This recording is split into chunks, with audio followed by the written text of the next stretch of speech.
Hey guys, আসসালামু আলাইকুম। আশা করছি প্রত্যেকে ভালো আছেন। মার্কেট আপডেট কালকে যেটা দিছি, লোয়ার টাইম ফ্রেমের মধ্যে আলহামদুলিল্লাহ আপডেটগুলো কমপ্লিট হয়েছে। হাই টাইম ফ্রেমের মধ্যে যে আপডেটগুলো দিছি ওইগুলো এখনো ভ্যালিড আছে, বা কী কী পরিবর্তন আছে সমস্ত কিছু ভিডিওর মধ্যে দেখবো। ভিডিওটা মনোযোগ সহকারে দেখবেন, আশা করছি ভিডিও সম্পর্কে কোনো ডাউট থাকবে না ইনশাআল্লাহ। ওকে, আর আজকে আমেরিকা এবং চায়নার মধ্যে যে ট্রেড ডিলটা হবে ওটা নিয়ে যে মিটিংটা, ওইটা মিটিং অলরেডি শেষ হয়ে গেছে। হ্যাঁ, মিটিং শেষ হয়ে গেছে, এখন রেজাল্ট কী আসছে ওইটা দেখার বিষয়। আর কী কী হবে না হবে সমস্ত কিছু ভিডিওর মধ্যে এক্সপ্লেন করা হবে। ভিডিওটা মনোযোগ সহকারে দেখেন। তো আমরা ভিডিও শুরু করার আগে সর্বপ্রথম আমাদের আপডেট চলে যায়, কী কী আপডেট দেওয়া হয়েছিল, এগুলো কীরকম রেজাল্ট পাইছি আমরা। ইথিরিয়ামের আপডেট দেওয়া হয়েছিল কি, যে এখান থেকে one kind of bear flag টাইপের প্যাটার্ন মেক হইতেছিল, আর এটা যখন সাকসেসফুলি ব্রেকডাউন হবে ইথিরিয়ামের মধ্যে মোটামুটি ভালো লেভেল একটা ডাউন হবে। তো দেখা যাচ্ছে সকালবেলা উঠে ইথিরিয়ামের আপডেটটা কমপ্লিট হয়ে গেছে। তো বিটকয়েনের মধ্যে একটা প্রেডিকশন করা ছিল আমাদের, এখান থেকে ডাব্লিউ টাইপের প্যাটার্ন মেক হইতেছিল এবং বলছিলাম এইখান পর্যন্ত যাবে 1,16,17,000 পর্যন্ত। তারপর ওইখান থেকে কি হবে, আবার কারেকশন হবে কীভাবে, এইভাবে ড্র করে দেওয়া হয়েছিল। তারপর দেখেন দিন শেষে এইভাবে ড্রপ হয়েছে একদম এক্স্যাক্ট 1,08,000 পর্যন্ত। ড্রপ এক্সপেকটেশন ছিল 1,05,000 পর্যন্ত, কিন্তু আর ছিল কত পর্যন্ত, 1,08,000 পর্যন্ত। নিউজ পজিটিভ আসলে বলছিলাম আরও পাম্প হবে, কিন্তু পাম্পটা কন্টিনিউ হতে পারে নাই, কারণ অনেকগুলো নিউজ ইভেন্ট ছিল ওই সময়টার মধ্যে। এখন আমরা লাইভ চার্টে চলে আসতেছি বিটকয়েনের মধ্যে কী হচ্ছে বর্তমান সময়ের মধ্যে।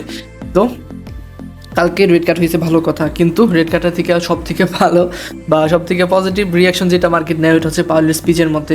পাওয়েল স্পিচের মধ্যে একটা কথা বলছিল যে রেড কাট হয়েছে ভালো কথা, কিন্তু ইউএস যে ট্যারিফের খেলাটা খেলতেছে ওই ট্যারিফের মাধ্যমে ইউএসের ইনফ্লেশন রেটটা বাড়তেছে দিন দিন। ইনফ্লেশন রেট বাড়লে কী হয়, রেড কাটের পসিবিলিটি কমে যায়। এটা একটা মানে নেগেটিভ একটা কথা বলছে। তারপর আরেকটা কথা বলছে ডিসেম্বরের মধ্যে রেড কাট হবে কি না। ডিসেম্বরের মধ্যে আমরা থেকে প্রেডিকশন দেখলাম যে আপনার 75%-এর উপর সম্ভাবনা ডিসেম্বরের মধ্যে আরেকটা রেড কাট হবে।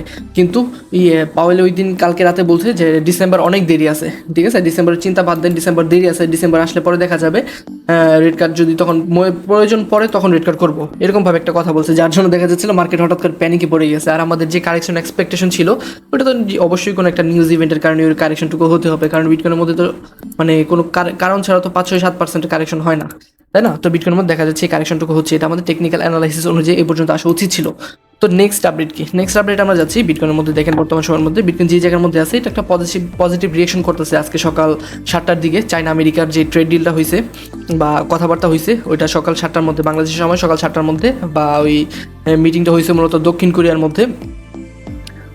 মধ্যে আপনার মিটিংটা হয়েছে ওই দেশের টাইম অনুযায়ী সকাল 10টা, আর আমাদের সময় সকাল 7টার সময় ট্রেড ডিলটা হয়ে গেছে। তো ট্রাম্পে কি বলছে যে মিটিং যেটা ছিল, হ্যাঁ, president Trump says China amazing, তাদের মিটিংটা আর কি অ্যামাজিং ছিল, খুব ভালো একটা ডিল ছিল। ঠিক আছে, মানে একটা পজিটিভ ইঙ্গিত দিছে, যার জন্য দেখা যাচ্ছে মার্কেট হঠাৎ করে কিছুটা পাম্প হয়েছিল। হ্যাঁ, এই যে হঠাৎ করে যেখান থেকে কিছুটা পাম্প হয়েছিল, তারপর দেখা যাচ্ছে এখন আস্তে ধীরে আবার কিছুটা কারেকশনের মধ্যে কনভার্ট হয়ে যাচ্ছে জিনিসটা। তো এটা ভয় পাওয়ার মধ্যে তেমন কিছু নয়, লোয়ার টাইমের মধ্যে ম্যানিপুলেশন হবে, এটাই স্বাভাবিক। বিটকয়েনের মধ্যে বর্তমানে যদি দেখেন এরকম একটা প্যাটার্ন, এরকমভাবে একটা প্যাটার্ন মেক হওয়ার চেষ্টা করতেছে, আর এটাও কিন্তু ওয়ান কাইন্ড অফ একটা বুলিশ প্যাটার্ন মতো, ডিসেন্ডিং ব্রডনিং ওয়েস্ট প্যাটার্ন। এটাও খেয়াল রাখেন, এটার কিন্তু মূল ধর্ম থেকে বুলিশ হওয়ার জন্য। তো বিটকয়েনের মধ্যে আমি লোয়ার টাইম ফ্রেমের মধ্যে আর হাই টাইম ফ্রেমের আপডেটগুলো আপনাদেরকে দিয়ে দিচ্ছি। 4 আওয়ার টাইম ফ্রেমের মধ্যে যদি দেখেন আমাদের যে একটা স্যাটিসফ্যাকশন লেভেল ছিল, কত লেভেল, 1,05,000 লেভেল, ওইখানে যদি আসে তারপর কি বলছিলাম ওইখান থেকে শার্প একটা বড় মুভমেন্ট পাবো, এবং ওইখানে চোখ বন্ধ করে একটা এন্ট্রি নেওয়ার মতো জায়গা বলছিলাম আপনাদেরকে। যদি ওই জায়গার মধ্যে চোখ বন্ধ করে মানে পেয়ে যান তাহলে অনায়াসে এন্ট্রি করতে পারবেন 1,20,000 18,000 পর্যন্ত বিটকয়েনের মধ্যে একটা পাম্প পাবো ইনশাআল্লাহ। ওকে, ওই লেভেলটা পর্যন্ত, আর এই লেভেল পর্যন্ত এন্ট্রি নিতে পারেন আপনাদের যদি ইচ্ছা হয়, কিন্তু নিচে প্রচুর পরিমাণে লিকুইডিটি জমা আছে বুঝছেন।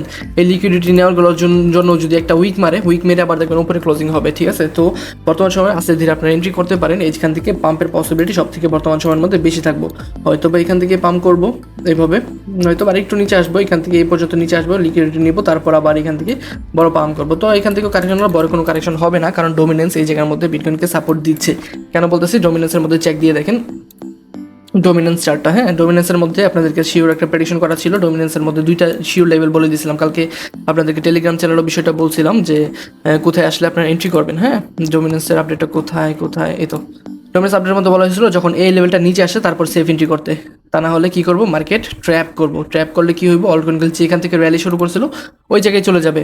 তো বর্তমান সময়ের মধ্যে যদি চার্টটা দেখেন, এখান থেকে আসতে নিচে আসতেও স্বাভাবিক, আসতে ভালো কথা, কিন্তু এইখান থেকে এই পরিমাণ অল্প যে পাম্পটুকু হয়েছিল এই পাম্পের মধ্যে অলকয়েনগুলো পুরো দেখেন যেখান থেকে র্যালি শুরু করছিল ওইটা নিচে চলে আসছে।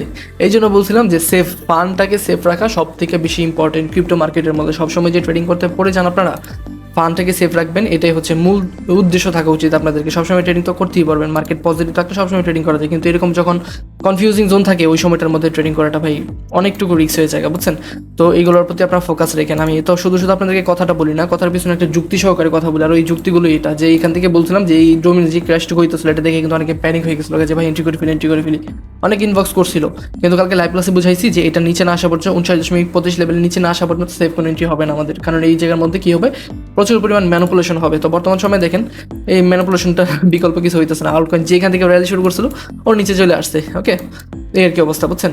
তো যেটা বলতেছি মনোযোগ সহকারে শুনবেন এবং আপডেটগুলো ফলো করার চেষ্টা করবেন। আশা করতেছি কোনো মানে লসের সম্মুখীন হবেন না ইনশাআল্লাহ। ওকে, তো ডোমিনেন্স আপডেটটা চেক করে দেখেন, ডোমিনেন্সের মধ্যে আপডেট এখনও ভ্যালিড আছে। এন্ট্রি কখন করবেন, এই লেভেলের নিচে আসলে। ওকে, ডোমিনেন্স এটা মাথায় রাখবেন, এই লেভেলের নিচে আসলে তারপর সেফ এন্ট্রি, আর এই লেভেলে টাচ করলে তারপর সেফ এন্ট্রি। তাছাড়া আপাতত আমি যেরকম ভাবে জিমাচ্ছি বলতে যে একদম চুপ করে বসে আছি, কোনো ট্রেড করতেছি না, ওইরকমভাবে বসে থাকেন, কারণ মার্কেটে যা মুভমেন্ট হবে দেখবেন। মার্কেট দেখেন, আমি আপনাদেরকে একটা জিনিস দেখাই, স্টেক্স কয়েনটার মধ্যে দেখাই। দেখেন লোয়ার টাইম ফ্রেমে চলে যাচ্ছি, দেখেন পাম্প হয়েছে কতগুলো ইয়ের মধ্যে, এই যে জায়গাটার মধ্যে খেয়াল করে দেখেন কতগুলো ক্যান্ডেল দিয়ে পাম্প হয়েছে না, এক ক্যান্ডেলে উইক মেরে সব পাম্পের লিকুইডিটি নিয়ে নিছে। হ্যাঁ, আবার দেখেন কতগুলো ক্যান্ডেলে পাম্প হয়েছে, এক ক্যান্ডেলের দিয়ে ডাম দিয়ে সবগুলো নিয়ে নিছে। মার্কেটে মুভমেন্ট বর্তমানে এরকমই হইতেছে, তো এইগুলোর মধ্যে ট্রেড করে মজা পাবেন না বেশি একটা। এই জন্য বলতেছি আপাতত একটু ধৈর্য ধরে থাকেন। দেখেন এই যে পাম্প কতগুলো ক্যান্ডেলে হয়েছে, হ্যাঁ, কিন্তু ডাম্প দেখেন 1-2 ক্যান্ডেলে ডাম্প হয়ে সব নিয়ে নিছে। পাম্প কতগুলো ক্যান্ডেলে পাম্প হয়েছে, এক ক্যান্ডেলে ডাম্প দিয়ে নিয়ে নিছে। পাম্প কতগুলোতে হয়েছে আর দাম দেখেন কতগুলোতে হয়েছে। এরকম এলাকা বলতেছি যে মার্কেট বর্তমান সময়ের মধ্যে একটু ন্যারো জোনে ঘোরাঘুরি করতেছে, আপনারা একটু ধৈর্য ধরে বসে থাকেন। সেফ এন্ট্রি হবে ডোমিনেন্সের আপডেটটা আমাদের কমপ্লিট হলে, যখন উপরের দিকে যাবে বা নিচের দিকে আসবে ওই সময়টাতে আমাদের সেফ এন্ট্রি হবে, কারণ ওইখান থেকে আমরা অলকারের মধ্যে একটা ভ্যালিড মুভমেন্ট পাবো ইনশাল্লাহ। ইথিরিয়াম আপডেটটা চেক করে দেখেন, আমাদের গ্রুপের মধ্যে দেওয়া আছে অলরেডি। ইথিরিয়াম আপডেটটা সকালবেলা কমপ্লিট হয়েছে, তো এটা কমপ্লিট হয়েছে, এটার আপডেটটাও দিয়ে দিচ্ছি আপনাদেরকে। নেক্সট আপডেট কী হবে, তো ইথিরিয়াম চেক দিয়ে দেখেন একটু ফরওয়ার্ড টাইম ফ্রেমে দেখতেছি। ফরওয়ার্ড টাইম ফ্রেমের মধ্যে আপনার যেই সাপোর্ট লেভেলটা ছিল ওটাকে রেসপেক্ট করছে, এই পর্যন্ত কারেকশন আসছিল, এটা আমাদের প্রেডিকশন ছিল। বেয়ার ফ্ল্যাগ টাইপের প্যাটার্ন ব্রেক হয়েছিল, আর এটা সাকসেসফুলি ব্রেকডাউন হওয়ার পর এই পর্যন্ত কারেকশন আসছে বর্তমান সময়ের মধ্যে। তো এটার মধ্যে দেখেন কি বলছিলাম যে যদি রেড কাট হয়ে যায় তারপর থেকে এটার মধ্যে একটা বড় একটা পাম্পের পসিবিলিটি থাকবে, কারণ ব্রেকআউট হয়ে রিটেস্ট কমপ্লিট হয়েছে। রিটেস্ট কমপ্লিট হওয়ার পর মূল ধর্মই থাকে উপরের দিকে পাম্প হওয়ার জন্য। ওকে, তো এখান থেকে পাম্প হবে ইনশাল্লাহ। এখন রেড কাটের মানে আমেরিকা এবং চায়নার মধ্যে যে ট্রেড ডিলটা হয়েছে ওইটা নিয়ে অনেক নিউজ বের হবে, ওই নিউজকে ইম্প্যাক্ট করবে মার্কেটের মধ্যে। কিন্তু যদি খারাপ কোনো ইফেক্ট না পড়ে তাহলে এই ইথিরিয়ামকে মানে অনায়াসে আমরা 4420 লেভেলে পর্যন্ত চোখ বন্ধ করে দেখবো। ওকে, ওইখান পর্যন্ত একটা পাম্পের এখন পসিবিলিটি সব থেকে বেশি। ঠিক আছে, যদি কোনো ব্যাড নিউজ আসে তাহলে তো ভাই এটা তো আমার হাত থাকবো না, তাই না? আমি টেকনিক্যাল অ্যানালাইসিস যেটা বলতেছে ওইটা আপনাদেরকে বলতেছি। এই পর্যন্ত পাম্পের পসিবিলিটি বর্তমান সময়ের মধ্যে সব থেকে বেশি 4200 পর্যন্ত। আর যদি কোনো ব্যাড নিউজ আসে, ব্যাড নিউজ তো আমার হাত নাই, বুঝছে না? তো এখান থেকেও একটা কারেকশন হয়ে যেতে পারে 3400 লেভেল পর্যন্ত মাস্ট। ওকে, তো এই ছিল মোটামুটি ওভারভিউ। ব্যাড নিউজের কারণে ইফেক্ট না করলে মার্কেট এখান থেকে পাম্পের পসিবিলিটি বর্তমান সময় ইথিরিয়াম সব থেকে বেশি। টোটাল 3 অল্টকয়েন মার্কেট ক্যাপ, এটার মধ্যে একটা পাম্প এক্সপেকটেশন ছিল। কালকের ভিডিওতে বলছিলাম এখান থেকে এভাবে কারেকশন হবে, কারেকশন হওয়ার পর পাম্প হবে। তো এটার মধ্যে কারেকশন হয়েছে ইনশাল্লাহ, আলহামদুলিল্লাহ। তো এখান থেকেও মনে করেন যদি পাম্প কন্টিনিউ হয় তাহলে অল্টকয়েনের মধ্যে আমরা মোটামুটি ভালো একটা 10-15% পাম্প দেখবো। কেননা ডোমিনেন্সটা যদি দেখেন বর্তমান সময়ের মধ্যে ডোমিনেন্সটা কি হয়েছে, এখান থেকে ব্রেকডাউন হয়েছে, ব্রেকডাউন হয়ে রিটেস্ট কমপ্লিট হয়েছে। ঠিক আছে, তো রিটেস্ট কমপ্লিট হওয়ার পর কি হবে, এখান থেকে যদি আবার এই যে এটা থেকে যদি আবার ডাউন কন্টিনিউ হয়, হ্যাঁ এই আপডেট আমি সাইডে নিচ্ছি, এখান থেকে যদি ডাউন ট্রেনটা কন্টিনিউ হয় তাহলে কিন্তু ভাই খুব ভালো একটি হবে। কারণ দেখেন আমি আপনাদেরকে যেটা বলতেছি, এখান থেকে এইভাবে যে এখান থেকে ব্রেকডাউন হয়ে রিটেস্ট কমপ্লিট, তারপর এখান থেকে কি থাকবো, নিচের দিকে আসার সম্ভাবনা সব থেকে বেশি থাকবো বর্তমান সময়ের মধ্যে টেকনিক্যাল অ্যানালাইসিস অনুযায়ী। এই যেভাবে আসতেছে এভাবে রিটেস্ট, এইভাবে ব্রেকডাউন হওয়ার সম্ভাবনা সব থেকে বেশি থাকবো। তো কনফার্মেশন কোথায় পাবো আমরা, এই লেভেলটার ব্রেকডাউন আসলে বা এই সাপোর্ট লেভেলটার ব্রেকডাউন আসলে আমরা অনায়াসে চোখ বন্ধ করে এন্ট্রি করতে পারবো, আর ওই সময়টা ভালো একটা প্রফিট পাবো। কারণ ডোমিনেন্স যদি ব্রেকডাউন হয় টোটাল 3 মধ্যে বুলিশ ইন্ডিকেশন পাইতেছি আমরা, টোটাল 3 মোটামুটি বুলিশ হবে, আর বিটকয়েনের মধ্যে মোটামুটি বুলিশ ইন্ডিকেশন আছে কিছুটা। ঠিক আছে, এই পর্যন্ত আসবো, এই যে এখানে সাপোর্ট আছে অনেকগুলো, এই সাপোর্টটাকে টেস্ট করবে আসতেছে। তো এটা সাপোর্ট টেস্ট করার পর আবার এখান থেকে পাম্পের পসিবিলিটি বা এখান থেকে আরেকটু ডাউন হয় তারপর পাম্পের পসিবিলিটি সব থেকে বেশি। এই ছিল মোটামুটি মার্কেটের ওভারভিউ। যদি আমরা লিকুইডেশন হিটম্যাপটা দেখি, লিকুইডেশন হিটম্যাপের মধ্যে মনে হচ্ছে